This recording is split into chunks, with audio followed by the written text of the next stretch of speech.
Mateus, no capítulo de número 21.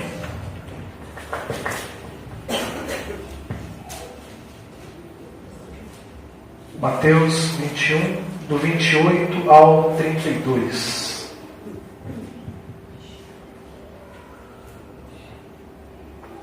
Mateus 21, do 28 até o versículo de número 32, no qual fala da parábola dos dois filhos.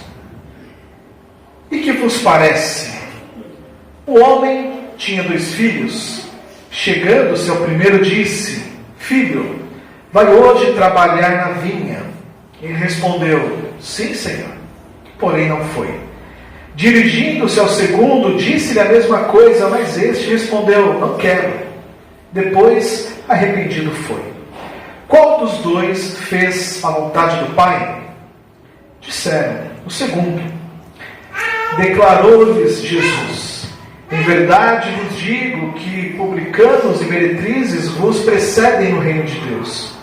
Porque João veio a vós outros no caminho da justiça, e não acreditastes nele, ao passo que publicanos e meretrizes creram.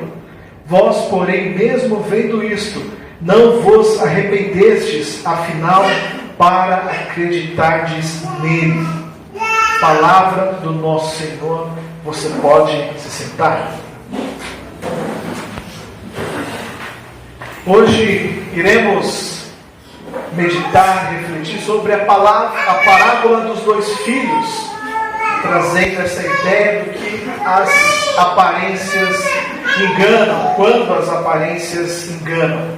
Para nós nos situarmos nessa parte da parábola aqui que Jesus está contando, Jesus ele já havia chegado a Jerusalém, já tinha passado pela sua entrada triunfal montado no jumentinho. Isso já tinha ocorrido, o povo já tinha clamado: Hosana ao filho de Davi, ou seja, salve agora o filho de Davi, bendito que vem em nome do Senhor, Hosana nas maiores alturas. Isso já tinha acontecido com Jesus. Em seguida, Jesus purifica o templo. Aquela passagem onde Jesus expulsa os comerciantes, os aproveitadores, os campistas, que faziam ali da igreja, do templo, da casa de Deus, o comércio. E ali Jesus diz a todos: a minha casa será chamada casa de oração. Vós, porém, a transformais em covil de salteadores, um esconderijo de ladrões. Ali mesmo, no pátio do templo, já no dia seguinte, Jesus estava ali e curava cegos e coxos que se achegavam até ele. Todo esse movimento que Jesus estava fazendo, lembrando que Jesus já está em Jerusalém, já está caminhando para a sua paixão, para o seu sacrifício por nós, tudo aquilo que Jesus havia feito estava trazendo muito incômodo para as autoridades judaicas, para os líderes religiosos. Todo esse movimento estava incomodando aos mestres da lei, tanto que eles se zangavam das maravilhas que Jesus fazia, e ainda eles tinham que ficar ouvindo as crianças também gritando: Hosana ao filho de Davi. As crianças viam Jesus repetindo aquilo que seus pais já haviam falado: Hosana ao filho de Davi. Isso trazia raiva aos líderes dos judeus. Eles queriam buscar de alguma forma poder paralisar, poder prejudicar Jesus, buscar fatos que pudessem desacreditar a Jesus. Eles queriam até mesmo desafiar toda essa autoridade que Jesus tinha, e decidiram interrogar a Jesus, perguntando a ele com que autoridade ele fazia todas aquelas coisas. Eles queriam encontrar algo que pudesse comprometer o Senhor Jesus.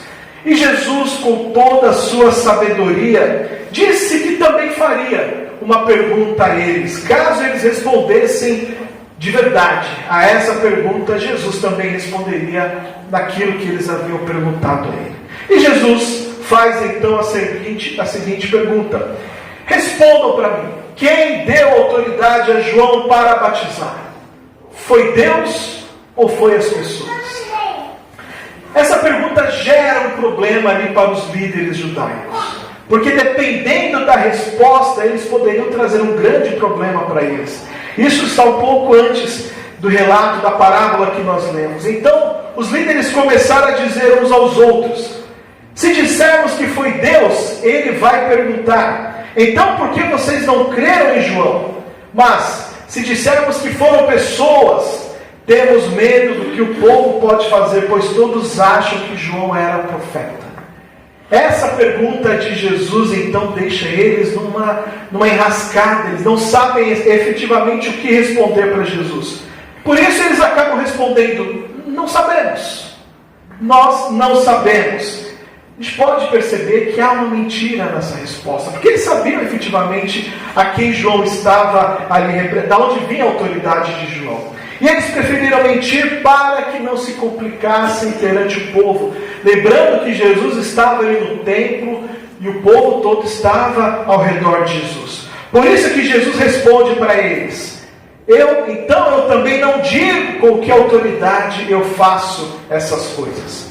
De cara, Jesus está condenando a hipocrisia daquelas pessoas, repreendendo elas. Então, por isso, ele utiliza essa parábola que nós lemos, a parábola dos dois filhos. Nós podemos notar nessa parábola que Jesus conta, que os dois filhos e os seus comportamentos estão representando dois grupos de pessoas. Aqui, o primeiro filho que é questionado, a gente pode colocar como o filho mais velho, que inicialmente ele diz não ao pai, mas depois ele se arrepende e vai trabalhar na vinha. Ele está ali representando exatamente os cobradores de impostos, e aqui nessa versão diz as meretrizes, vamos colocar então as prostitutas dessa época. Pessoas que eram excluídas e consideradas pecadoras. Pessoas que eram indignas perante a religiosidade judaica. O modo de vida daquelas pessoas não condiziam com a vontade e os mandamentos de Deus. Entretanto, essas pessoas se arrependem das suas atitudes e começam a fazer a vontade de Deus. A ouvir o chamado de Deus, a cumprir com a ordem de Deus, elas se arrependem daquilo que elas fazem. O outro filho, colocando esse como se fosse o filho mais novo, ele estava representando exatamente os líderes judeus. Aparentemente todos concordavam em seguir a palavra de Deus, em cumprir com as ordenanças, com seus mandamentos, mas em suas intimidades, em seus relacionamentos com Deus, o resultado final era a desobediência. Por isso eles agiam como hipócritas, não viviam aquilo que diziam, viviam uma aparente religião e com isso eles eram desobedientes. Quando Jesus expõe isso perante os líderes, ele coloca a atitude dos dois filhos. E lá no versículo 31, Jesus questiona os líderes judeus: olha, qual desses dois filhos fez o que o pai queria? A resposta era óbvia. O filho mais velho, aquele que disse não, mas por fim ele acaba cumprindo com a ordem do pai. E Jesus repreende aos seus questionadores. Ele deixa claro ao dizer que aqueles desprezados pecadores que eram excluídos estavam entrando no reino antes desses outros. Eu vou ler novamente versículo 31. Qual dos dois fez a vontade do pai? Disseram: o segundo. Declarou-lhe Jesus: em verdade vos digo que publicanos e meretrizes vos precedem no reino de Deus. Ou seja, estão entrando antes de vocês no reino de Deus. Nós podemos perceber aqui a necessidade do arrependimento. A necessidade de você ouvir a voz de Deus e se arrepender. De nós nos achegarmos a Deus arrependidos, olhando para as nossas atitudes. Se olharmos, nenhum dos dois filhos cumpriram fielmente aquilo que o pai pediu. O primeiro diz sim, mas fala que não. O outro fala que não, mas faz. Ou seja, não cumpre com aquilo que o pai realmente pediu. Deus nos chama para agir. Deus, Ele tem nos chamado para cumprir a vontade de Deus na prática. deixar para sairmos do ambiente da palavra, apenas do falar da boca para fora. Talvez nós tenhamos percorrido caminhos estranhos à vontade de Deus, caminhos que de repente nos levaram ao distanciamento de Deus. Falamos de uma forma e acabamos agindo de outra forma. É por isso que Deus nos chama ao arrependimento, para que nós possamos olhar qual é que tem sido a minha atitude, qual é que tem sido a minha palavra. Eu sou daqueles que falam sim, Senhor, mas eu não faço. Ou sou aqueles que de forma espontânea falam, Senhor, eu não vou fazer. E aí depois bate então o arrependimento que eu começo a querer fazer. O que Jesus faz, Ele nos mostra exatamente a grandeza que é o arrependimento, a importância que isso traz, que é mais importante do que qualquer aparência, do que viver em aparência, do que qualquer religiosidade, do que qualquer intenção. Ao reconhecermos o erro em nossas atitudes, isso nos levará ao arrependimento e nos fará buscar a vontade de Deus. É o resultado de uma vida transformada, que antes de repente eu podia ter a convicção do não, eu não quero fazer, Deus tem pedido para eu fazer, mas eu não vou fazer, mas me bateu o arrependimento. E agora, de uma forma transformadora, eu começo a fazer a vontade do Pai. E esse arrependimento verdadeiro é o reflexo da ação do Espírito Santo de Deus em nossas vidas. É o único que pode nos convencer do erro, do não, de quando Deus nos chama e quando nós falamos não. E nós, o Espírito Santo toca em nós, então nós nos arrependemos. E eu falo, olha, eu disse não para ti, Deus, daquilo que o Senhor pediu para eu fazer, mas algo está movendo dentro de mim, e eu preciso fazer isso. E então bate o arrependimento e eu volto atrás daquela minha primeira posição de não perante Deus. E eu começo então a fazer a sua vontade. Porque o arrependimento bate, o Espírito Santo começa a transformar a minha vida. E eu falo, olha, eu não posso mais dizer não para Deus. Eu não posso mais me negar a fazer aquilo que Ele tem pedido para mim. Eu preciso começar a fazer a vontade do Pai.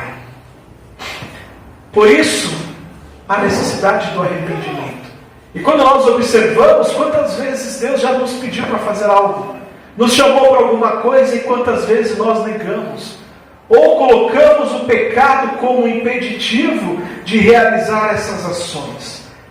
Todos nós somos pecadores, desde aquele mais importante até o mais rejeitado da sociedade, pois a condição que nós temos é uma só: nós somos pecadores e carecemos do ato de amor de Deus, carecemos dessa vontade que Deus tem de nos perdoar. E a boa notícia que nós temos é que Jesus, e somente Ele, é capaz de nos resgatar e de nos dar uma nova vida.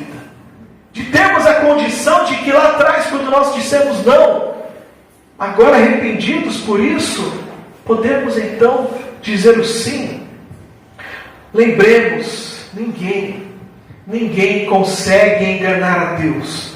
Ele conhece o nosso coração antes mesmo de nós falarmos, antes mesmo de nós pensarmos, e Ele sabe qual será a nossa intenção. Muitos podem até enganar as pessoas com palavras bonitas. Infelizmente, alguns cantam maravilhosamente bem, entregam louvores incríveis, oram de forma maravilhosa, com belas palavras, mas somente Deus conhece a intenção daquele coração. Somente Deus sabe se aquilo está sendo sincero ou não. Deus sabe se aquela pessoa disse sim de forma sincera e vai cumprir com esse sim. É somente Deus que conhece. Por isso que as aparências, na verdade, enganam a nós mesmos. Por isso eu não posso mais viver de aparências. Dizer que sim e tentar enganar a Deus é impossível. Perante os outros eu começo a falar, sim, eu faço, sim, eu oro, sim, eu busco a Deus, mas Deus sabe a minha intenção. É impossível você enganar a Deus. É impossível porque Deus sabe que no final da história, aquela tua palavra foi em vão. Você mentiu. Ou você simplesmente quis demonstrar que era alguém e na verdade não era. O que Deus quer que nós possamos, mesmo que no primeiro momento possamos dizer não, mas que nós possamos nos arrepender. E que possamos cumprir com a sua vontade, com o seu desejo, com aquilo ao qual Ele tem nos chamado. Essa aparente desobediência do filho mais velho, mas que arrependido foi cumprir com a ordem de seu pai, e a aparente obediência do mais novo que falou que iria, mas acabou descumprindo a ordem do pai. Ele não honra o seu pai. Aquele que fala que sim, mas age como um não, ele está ferindo até o mandamento de obedecer, de honrar ao seu pai e a sua mãe. Por isso, devemos ser sinceros nas nossas atitudes perante Deus. Não há como enganá-lo, não há como enganar, não há como fugir disso de Deus. Jesus, Ele quis dizer para os seus ouvintes que toda religião aparente ou a prática dela é possível que não seja o caminho exatamente para Deus, para o reino dos céus. Ele fala para aqueles líderes: olha, vocês estão praticando a sua religião, vocês estão buscando a religiosidade, mas será que essa busca os levará efetivamente para o céu? Cadê a sinceridade nisso? A busca, nem toda, a gente ouve muito isso, todas as religiões levam a Deus. Eu quero dizer que não. O único caminho que leva a Deus se chama Jesus Cristo. Por isso que tem que ter uma sinceridade nesse meu relacionamento. Se eu buscar outras formas, outros caminhos, não vão me levar. O único caminho, Jesus disse: eu sou o caminho, a verdade e a vida. Ninguém vem ao Pai, ou seja, ninguém consegue se achegar a Deus se não for por mim. Não adianta nós queremos falar e trazer belas e belas palavras e belos discursos, se não há sinceridade, se não há busca verdadeira em Jesus Cristo. E é por isso, eu preciso pensar, se eu estou vivendo de palavras, ou se eu estou vivendo de ações efetivas. Eu preciso pensar na minha prática, não só naquilo que eu acredito, mas naquilo que eu faço, porque esses líderes judeus acreditavam em Deus, mas a prática deles era completamente errada. Além de excluírem os outros, faziam aquilo por aparência, para demonstrar que eram tementes a Deus, mas eram vazios por dentro, porque Deus conhecia e conhece o coração de cada um.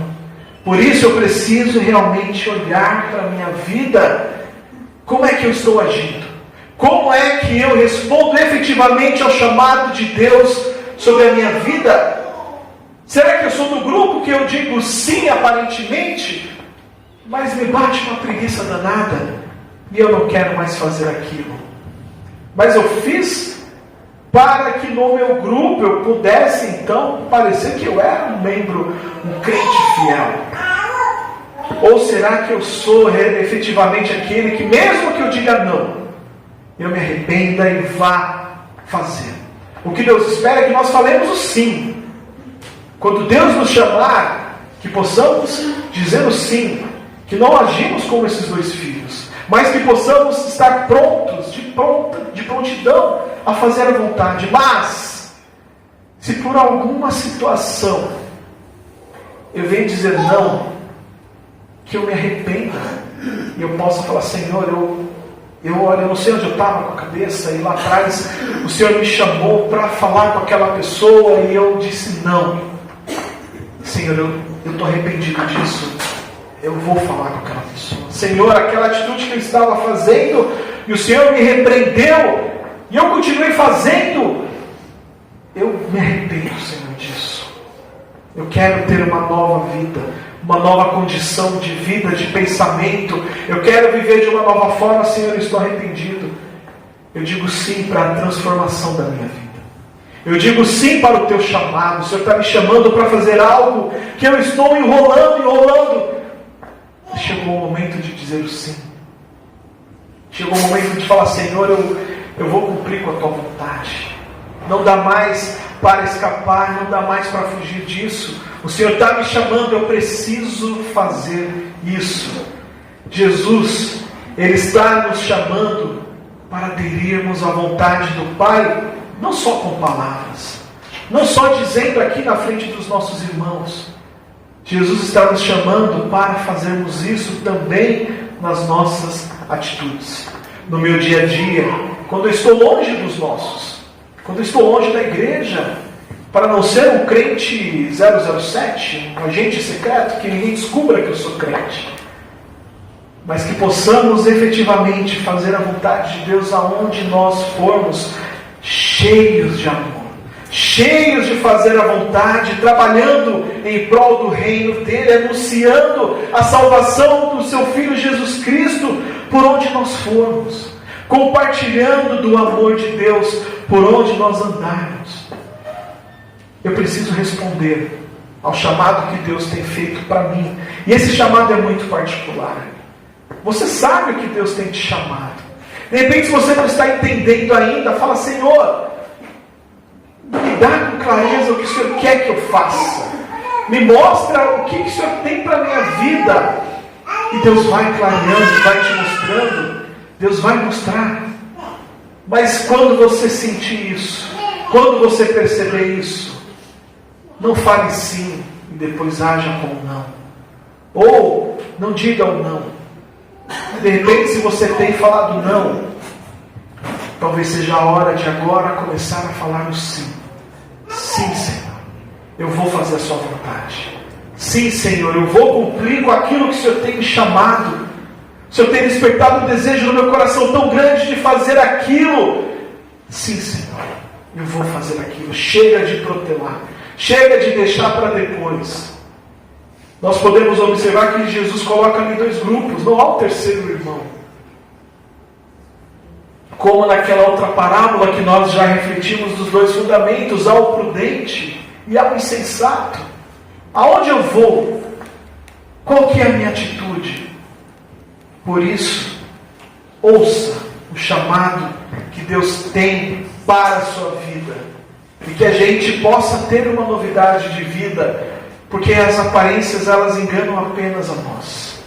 O que Deus quer, o que Jesus está nos chamando, é para termos uma mudança de vida, de atitude, sermos transformados, para que quando Ele nos chamar, possamos ser aquele servo bom e fiel.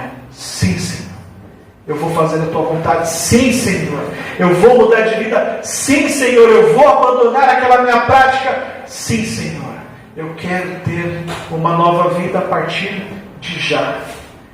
Que Deus nos ajude a termos essa transformação, a dizermos o sim e termos a atitude de cumprir com esse sim, ao qual nós estaremos nos comprometendo com Deus. Amém?